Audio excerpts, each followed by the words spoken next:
If you're like a lot of students, doing the literature review is a daunting task. There are so many papers that you could read that maybe you don't even know where to start reading them. And, it's a really time-consuming task as well. And you probably don't have much time to read the literature and to finish your thesis or papers.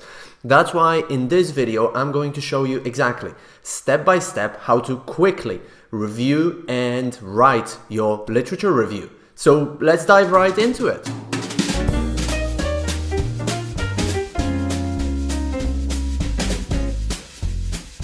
If you're new here, my name is Marek Kiczkowiak and I run Academic English Now, where I help university students and researchers write research papers for high-impact journals. So how do you do the literature review? The first really important thing that you need to clarify for yourself is the keywords that you're going to use. How do you get the keywords? Well, you need to look and define the research topic. If you haven't done that yet, you need to clearly have a clear research topic or research questions. And then looking at those research questions, you need to get out the key words or the key topics that you're going to be doing the literature review about, right? And when you're doing that, you also want to think about synonyms for those keywords.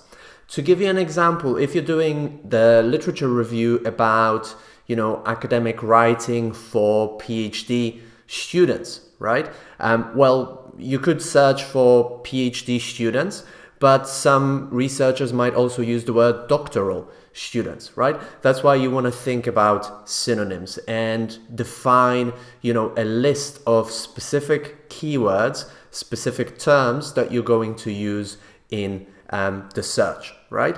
And a pro tip as well is to use different connecting words. So what you can do is, for example, put academic writing and PhD students. So then the search engine will search for articles that only have these two terms, right? But not just one or the other. But you could use the connecting word or. So you could search for academic writing or PhD students. And then the search engine will give you academic papers with just PhD students in them or just academic writing in them. Right? So that's step number one. Define your keywords based on your research questions or your research objectives. Step number two is to define the databases that you're going to be using. The easiest thing to do is to use your university library because they'll have access to, to all the papers and books that you need to access. But of course, there are also other online databases. Probably the biggest one and the easiest one to access is Google Scholar. So you could get started, for example, with Google Scholar. There's obviously Scopus, there's Web of Science, and then each discipline will often have its specific database. If you're not sure what databases there are in your discipline, you could very quickly Google that and just Google databases in medicine, for example, and they'll give you that. But the most common one in medicine is, for example, PubMed. In education, it's ERIC and so on, right? So that's step number two. Define the databases that you're going to be using for your literature review. And my tip would be to focus on one general database. By general, I mean something like Scopus or Web of Science or Google Scholar, which will kind of pull references from all disciplines.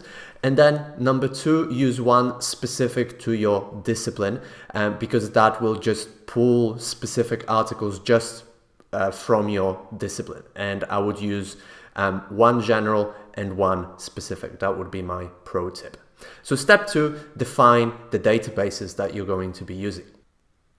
Step three is to do the search with specific, exclusion and inclusion criteria in mind. The most basic thing that you want to do is focus on the most recent articles. Why would you want to be focusing on the most recent ones?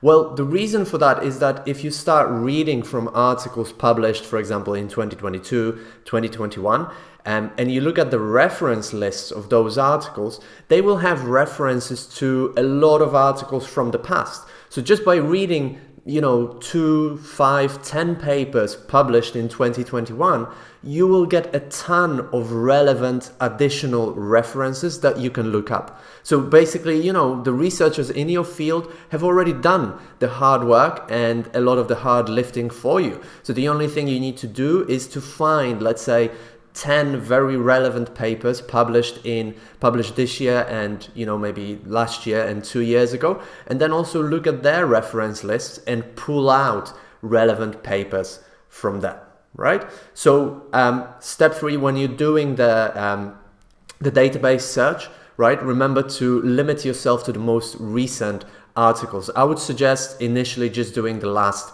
5 years, and then looking at the references list, pulling out articles from those newest papers to save yourself some search time. Now, the next step is to also first just scan the titles of the articles. So a big mistake that people make is that they start reading everything that they get, and they start reading everything in a lot of detail. Well, no surprise that you're not going to have time to read everything if you're reading everything in detail. And to be perfectly honest with you, I can't even remember where I read the last time that I read the whole paper from start to finish in a lot of detail, analyzing every single thing. Like, literally no researcher does that on a daily basis.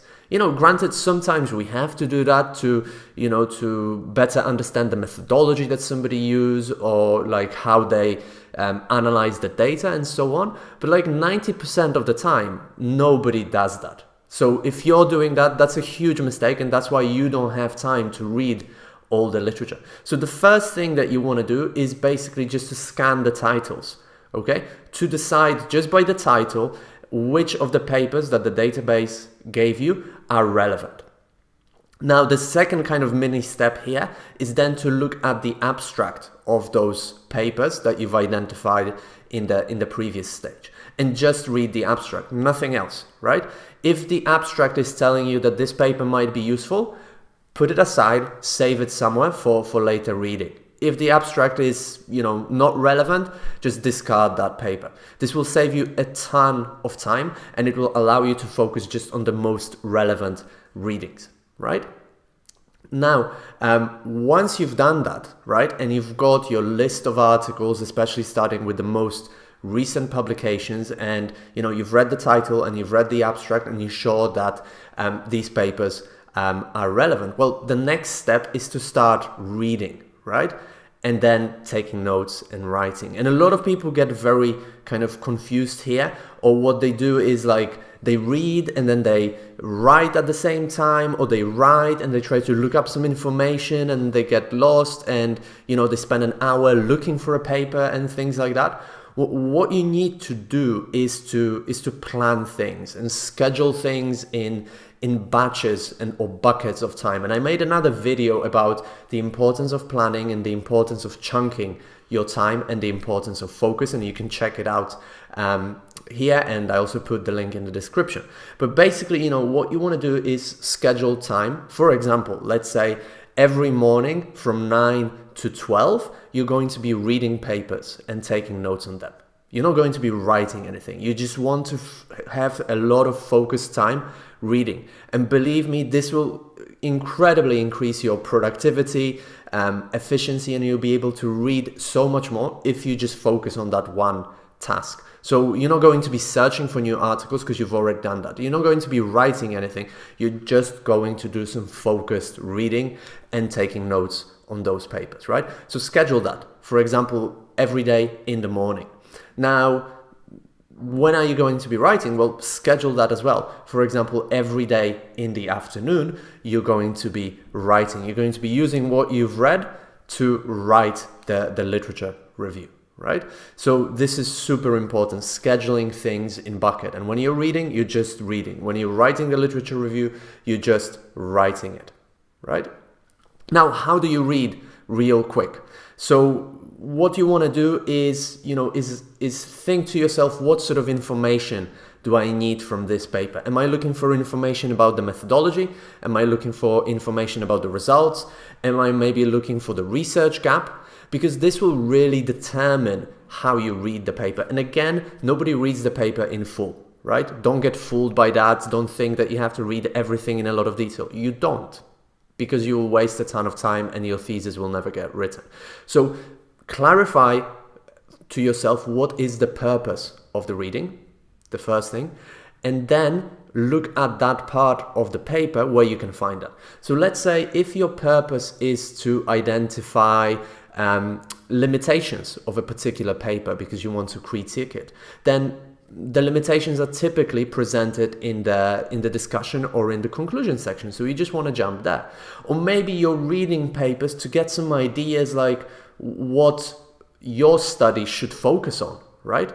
Well, that's suggestions for future research, and researchers always mention suggestions for future research in the conclusion section. So you can see what I'm getting at. If you have the purpose of your reading clear in your mind, you can very quickly identify the part of paper that you need to read and just zoom in on that. And you will be able to read much faster then and get the information that you're looking for. Now, the following step is to take notes, and take notes effectively. So a big problem that a lot of people have is that they start taking notes on the papers, they highlight stuff, maybe they even print the papers or just keep them electronically. But this is very quickly going to lead to a huge mess. So what you need to start doing from day one is just, create one place where you're going to be taking notes, right? And this should be organized, and it can be done very simply. For example, I've always, for the last decade really, I've used a simple note-taking spreadsheet in Microsoft Word, and it's just basically a table, and that table has simple elements like the author, the title of the paper, the aim of the paper, right? And then the main methodology, very quickly in bullet points, what methodology that paper used, and then the main results, right? And also a column for any notes, my thoughts on that paper. And it's very simple. So also don't think that you need like some super complicated software for it or something like this. That's this sort of shiny object syndrome. Keep it simple, but have one really organized place. And the easiest way to do this is to have a spreadsheet in Microsoft Word or use an Excel spreadsheet with columns for different elements of the articles. And then you can start taking notes like that, and it'll be really easy to extract those notes and then copy and paste them when you start writing, right? So you've identified the papers, you've started reading them, you know how to read fast, and now you know how to take notes. So the next stage is really to start writing your literature review. Now, one of the big issues is how to organize the literature review. And I've got another video where I dive in deeper into exactly how to structure the literature review. But just to give you, a bird's eye view of how this is done, there are typically 3 ways in which you can structure the literature review. So the first way to organize the literature review is by topic and subtopic. How do you get them?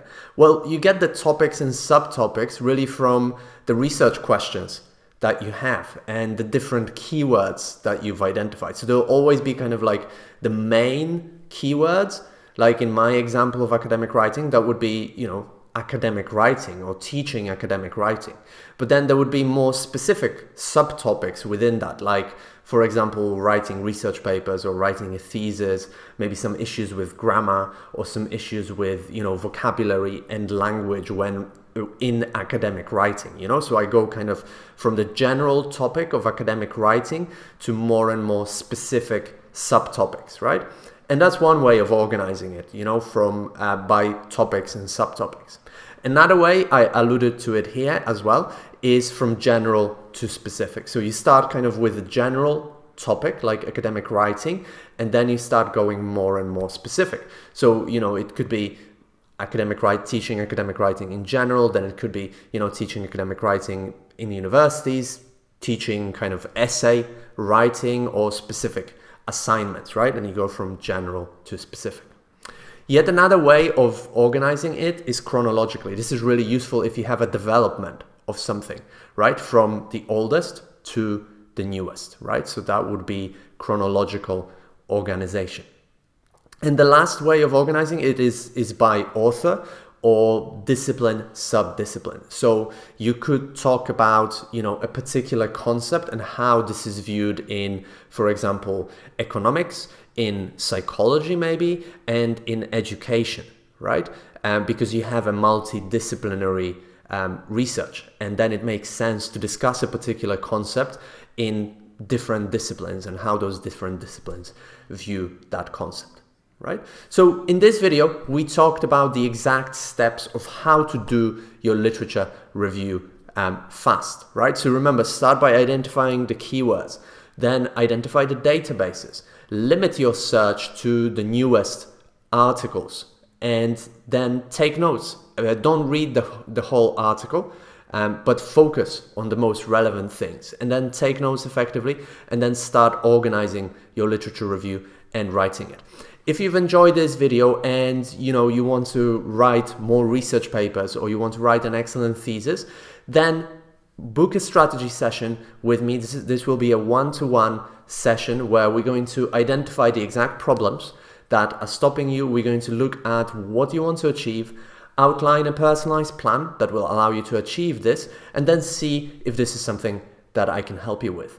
So if this interests you and you want to work with me more closely, then definitely book that strategy session. The link is somewhere below this video in the description.